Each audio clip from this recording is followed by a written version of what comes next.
माँ की ममता बिस्तर मर्ग पर जब बार बार मैं अपनी कोताहियों की उनसे मुआफी तलब कर रहा था तो कहने लगे मैं राजी हूँ बेटा। काहे को बार बार मुआफी मांगता है। मुख खुदादाद खान हमें अम्मा जी इस वक्त जहर लगती जब वो सर्दियों में जबरदस्ती हमारा सर धोती। लक्स कपर रेक्सूना किसने देखे थे, खजूर मार का साबुन से कपड़े भी धुलते थे और सर भी। आंखों में साबुन कांटे की तरह चुभता और कान अम्मा की डांट से लाल हो जाते। हमारी जरा सी शरारत पर अम्मा आग बगूला हो जाती और कपड़े धोने वाला डंडा अलिफाटे लेती जिसे हम डमनी कहते थे।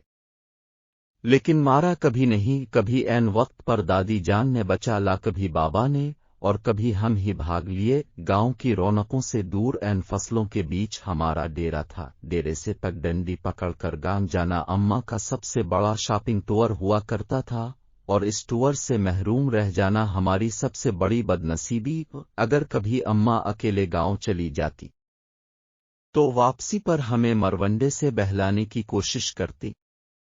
हम पहले तो नन्हे हाथों से अम्मा जी को मारते, उनका दुपट्टा खींचते, फिर उनकी गोद में सर रखकर मुंह फाड़ फाड़ कर रोते। कभी अम्मा गांव साथ ले जाती तो हम अलिफा चेलती कूदते खुशी खुशी उनके पीछे पीछे भागते। शाम गई जब गांव से वापसी होती तो हम बहुत रोते, हमें गांव अच्छा लगता था।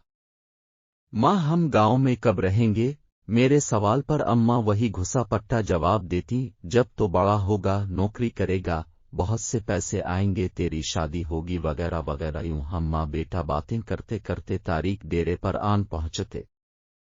मुझे याद है गांव में बाबा मुजफ्फर के यहाँ शादी का जश्न था, वहां जलने बुझने वाली बत्तियां भी लगी थीं और पटाखे भी फूट रहे थे। मैंने माँ की बहुत मिन्नत की कि रात इधर ही ठहर जाएं, लेकिन वो नहीं मानी। जब मैं माँ जी के पीछे रोता रोता गांव से वापस आ रहा था तो नियत में फतूर आ गया और चुपके से वापस गांव लूट गया। शाम का वक्त था, माँ को बहुत देर बाद मेरी गुमशुदगी का अंदाजा हुआ। वो पागलों की तरह रात के अंधेरे में खेतों में आवाजें लगाती और डेरे से लेकर गांव तक हर कोने में लालटेन लटका कर झांकती रही। रात गए जब मैं शादी वाले घर से बाजियाब हुआ तो वो शेरनी की तरह मुझ पर हमला आवर हुई। इस रात अगर गांव की औरतें मुझे ना बचा तो अम्मा मुझे मार ही डालती। एक बार अबू जी अपने पीर साहिब को मिलने सरगोधा गए हुए थे। मैं इस वक्त 6-7 साल का था।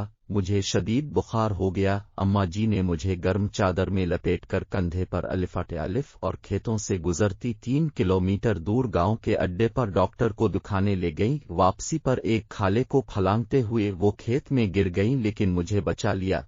उन्हें शायद घुटने पर चोट आई। उनके मुंह से मेरे लिए हस्बी अल्लाह निकला। ये वाकया मेरी जिंदगी की सबसे पुरानी याददाश्तों में से एक है। यकीनन वो बड़ी हिम्मत वाली खातून थीं और आखिरी सांस तक मेहनत मशक्कत की चुकी पीसती रहीं। फिर जाने कब मैं बड़ा हो गया और अम्मा से बहुत दावर चला गया। साल भर बाद जब घर आता तो माँ गिले लगाकर खूब रोती, लेकिन मैं सबके सामने हंसता रहता। फिर रात को जब सब सो जाते तो चुपके से माँ के साथ जाकर लेट जाता और उसकी चादर में मुंह छुपाकर खूब रोता। माँ खेत में चारा काटती और बहुत भारी पेन सर पर अलिफाटे कर टोके के सामने आन फेंकती। कभी कभी खुद ही टोके में चारा डालती और खुद ही टूके चलाती। जब मैं घर होता तो मकदूर भर उनका हाथ बटाता। जब मैं टूके चिल्लाते चिल्लाते थक जाता तो वो सरगोशी में पूछती, बात करूं तुम्हारी फुला घर में। वो जानती थी कि मैं पैदाइशी आशिक हूं और ऐसी बातों से मेरी बैटरी फुल चार्ज हो जाती है। फिर हमने गांव में घर बना लिया और माँ ने अपनी पसंद से मेरी शादी कर दी।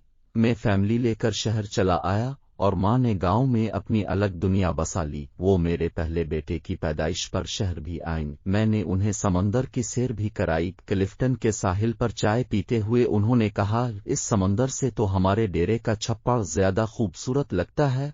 माँ बीमार हुई तो मैं छठी पर ही था। उन्हें कई दिन तक बिस्को पान खुला कर समझाता रहा कि मामूली पेट का दर्द है, जल्द अफाका हो जाएगा। फिर दर्द बढ़ा तो शहर के बड़े अस्पताल ले गया, जहां डॉक्टर ने बताया कि जिगर का कैंसर आखिरी स्टेज पर है, खून की फौरी जरूरत महसूस हुई तो मैं खुद ब्लड बैंक बेड पर जा लेटा। माँ को पता चला तो उसने दुख से देखकर इतना कहा, क्यों दिया खून खरीद लाता कहीं से पागल कहीं का। मैं बमुश्किल इतना कह सका, अम्मा खून की चंद बूंदों से तो वो कर्ज भी अदा नहीं हो सकता जो अब मुझे अलिफाटे कर गांव डॉक्टर के पास लेकर गई थीं और वापसी पर खाला फलांगते हुए गिर गई थी।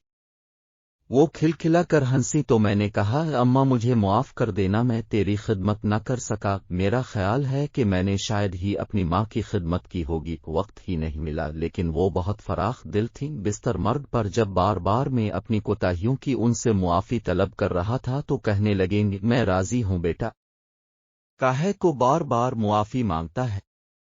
माँ ने मेरे सामने दम तोड़, लेकिन मैं रोया नहीं। दूसरे दिन सर भारी होने लगा तो कब्रिस्तान चला गया और कब्र पर बैठकर मुंह फाड़ कर रोया। माँ से बिछड़े मुद्दत हो गई, अब तो यकीन भी नहीं आता कि माँ कभी इस दुनिया में थी भी कि नहीं।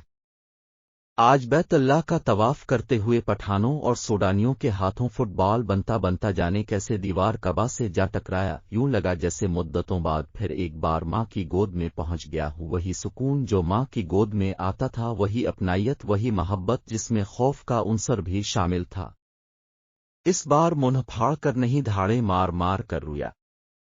70 माओं से ज्यादा प्यार करने वाला रब कबा, और हम सदा के शरारती बच्चे।